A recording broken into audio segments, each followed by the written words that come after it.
देखिए, जहाँ पर वाद-विवाद की स्थिति है और जहाँ पर सबूतों को आपको न्यायालय में पेश करने होते हैं, तो एक सवाल यहाँ पर ये उठ के आता है कि क्या कॉल डिटेल आप न्यायालय में रख सकते हैं? क्या आप कोई फ़ोटो, वीडियो न्यायालय में रख सकते हैं, जहाँ पर आप उसे एविडेंस के तौर पर सबमिट कर सकें? देखिए, अगर बात करें साक्ष्य अधिनियम की, तो साक्ष्य अधिनियम में एविडेंस एक्ट के अंतर्गत 65 बी का एक सर्टिफ़िकेट आपको लगाना होता है। अब जब तक आप सबूत नहीं देंगे, तो तब तक आप अपने आप को कैसे साबित करेंगे कि आप सही हैं या सामने वाले व्यक्ति ने आपके ऊपर झूठे आरोप लगाए हैं। सबूत नहीं होते हैं, गवाह नहीं होते हैं, तो आप साबित भी नहीं कर पाएँगे कि आप सही हैं। आपके पास एविडेंस होने चाहिए। अब बात आ जाती है कॉल डिटेल की या फ़ोटो या वीडियो की, तो वहाँ पर जब भी आप न्यायालय में ये रखते हैं, तो वहाँ पर आपको 65 बी का सर्टिफ़िकेट लगाना पड़ता है।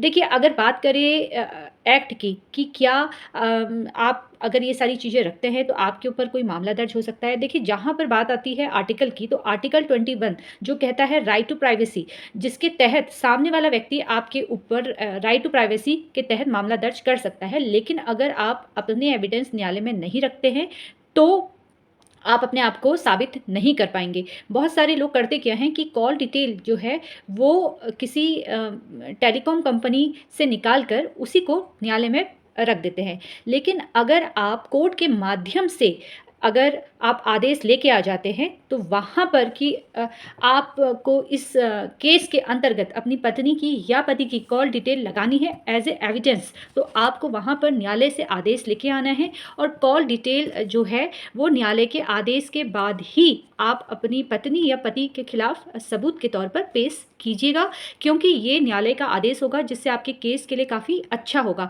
अगर आप पहले ही किसी टेलीकॉम कंपनी से अपनी कॉल डिटेल निकाल के रखते हैं, तो वहाँ पर ये चीज़ें इतनी स्ट्रॉन्ग साबित नहीं होती है। इसलिए ध्यान रखिए, यहाँ पर राइट टू प्राइवेसी के तहत मामला दर्ज किया जा सकता है पत्नी की ओर से या पति की ओर से। तो कोशिश कीजिए कि अगर आपको कॉल डिटेल निकालना है, तो आप न्यायालय से ही ऑर्डर लेके आएँ। आप इसके लिए एक प्रार्थना पत्र न्यायालय में पेश कर सकते हैं, जिसमें आप जो भी आपका केस है, जैसा भी आपका केस है, जिस संबंध में आपको कॉल डिटेल निकालनी है, उस डिटेल की जो जानकारी है, जिस कॉल की आपको जानकारी न्यायालय में पेश करनी है एज़ ए एविडेंस, वहाँ पर आप न्यायालय से ही वो आदेश लेकर कर सकते हैं।